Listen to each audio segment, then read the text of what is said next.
Hey guys, welcome back. So, what is your story? We've all grown up, it now seems, under so many lies. Lies that have impacted us in ways that are really hard to accept.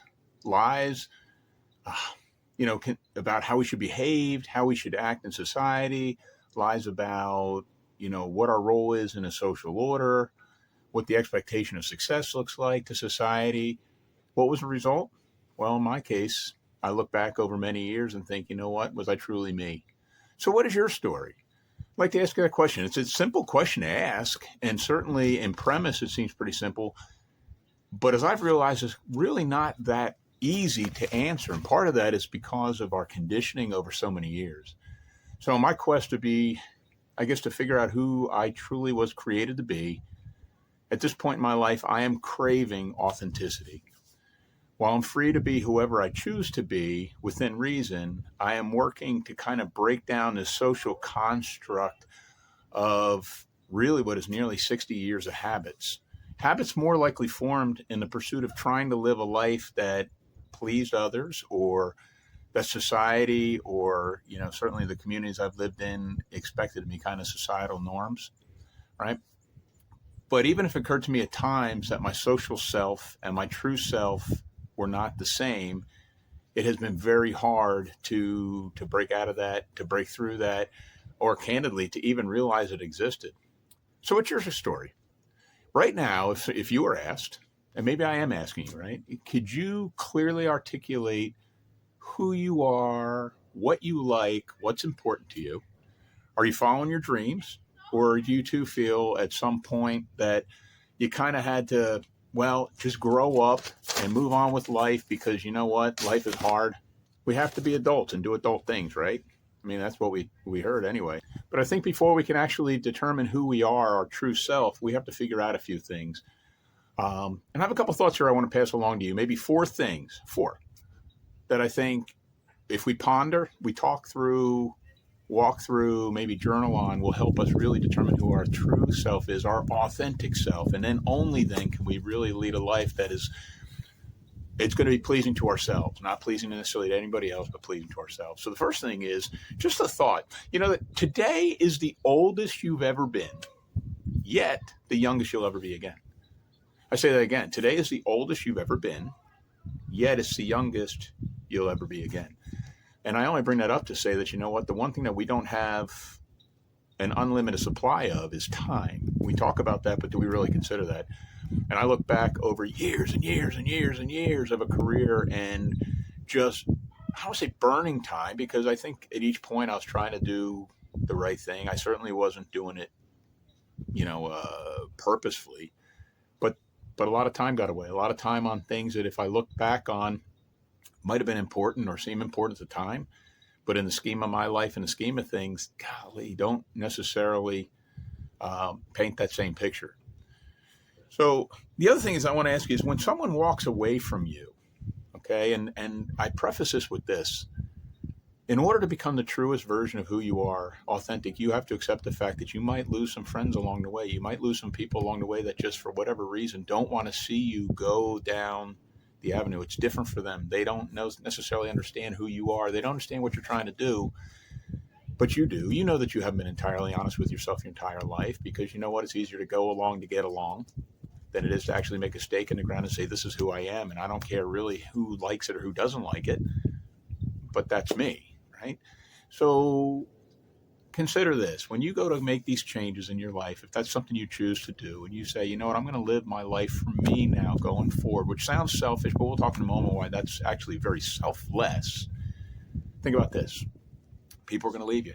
You're going to change to some degree, probably at least some of your, I guess, friends or acquaintances.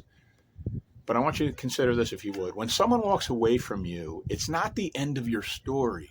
It's simply the end of their part in your story. Okay? It can be a hard truth that when you want to make changes in your life, sometimes it can't be avoided that players in your life might change. And those who were friends, you realize were only friends because of what was in it for them and what benefited them. And that's fine. That's fine. Everybody has their own life to live. But for you, trying to live an authentic life, for me, trying to live an authentic life, That's a risk we have to be willing to take. And at this point in the game, I certainly am willing to take that chance. Why? For many reasons, perhaps. One is that I realized that I've been a people pleaser most of my life. And excuse the Canadian geese that are here. It's really cold in South Carolina. We've had a lot of precipitation last night. So let them go by. So anyway, where I was is, you know what? Misery loves company. Other people might not like your new paradigm. Your improvement might make them uncomfortable, but I'm going to encourage you, do it anyway. Because at the end of the day, you're the one that spends most time with yourself. You're the one that has to love yourself the most. And I will answer that why it's selfless to do that. It's kind of like in an airplane. They tell you to put your oxygen mask on first before helping somebody else. And why is that? Because if you die, if you run out of oxygen, you can't help anybody else. Same thing with really just living an authentic life. Unless you can be real to yourself, unless you can love yourself, okay, unless you take care of yourself, you're not in a position mentally, physically, emotionally, or any other way to help others. So I think it's very selfless to be thinking about caring for yourself first. I think it's very helpful. Next thing I want to bring up is if people laugh at you because you're different, and you will be different, laugh at them because they're all the same. Again, I'll say it. If people laugh at you because you're different, laugh at them because they're all the same. You're the one that's breaking out. You're the one that's trying to do new things. You're the one that's trying to set yourself apart to be the person that God created you uniquely to be. And you know what? You're going to be different. There's no way about it. You're going to have your quirks. You're going to do things differently because you see things from a different life perspective. And that's okay. So if people laugh at you, remember, laugh at them because they're all the same. You're just trying to do something different. You're trying to get on with your life. You're trying to become the best version of who you are. Good for you. Also, your value doesn't let me rephrase that. Your value doesn't decrease based on someone's inability to see your worth. And that's the last point I want to drive here is your value doesn't decrease based upon someone's inability to see what your worth is. Your value is, again, based upon who you are, uniquely created by a creator God. You have skills, gifts, talents. There are things that you can do that no one else can do. The world doesn't need another Bob, another Tim, another Joe. It needs another, enter your name here, right? For me, it's another Jim. The world doesn't need anyone else. He just needs me to fill the shoes that he put me in at this point in my life. So be encouraged. Let's look at this again, right? So here's the takeaways for today. Number one, today is the oldest you've ever been and the youngest you'll ever be again. So take time, take moments, capture everything you can capture, and don't squander the time you have, right? Number two, when someone walks away from you, it's not the end of your story. It's simply the beginning of their part, or rather simply the end of their part in your story. Let them go. Let them go. Wish them peace and let them go. If people laugh at you because you're different, then consider laughing at them because they're all the same. You're setting yourself apart, and that's great. Good for you. And finally, your value doesn't decrease based on someone's inability to see your worth. So as we move forward, we're going to think about these things. What are some things we can do to encourage each other? I would ask you to drop one word, okay, in the section below in the comments, just to show that you watch us to the end, and that word is worth. WORTH. Just write it in there. I'll know you're there. And if you have any questions or comments, or you'd like to see something brought up in these videos, let me know. But thank you for watching another episode of Silver Sage Reflections. Please like and subscribe us. It helps us to push us out to people who could maybe use this content.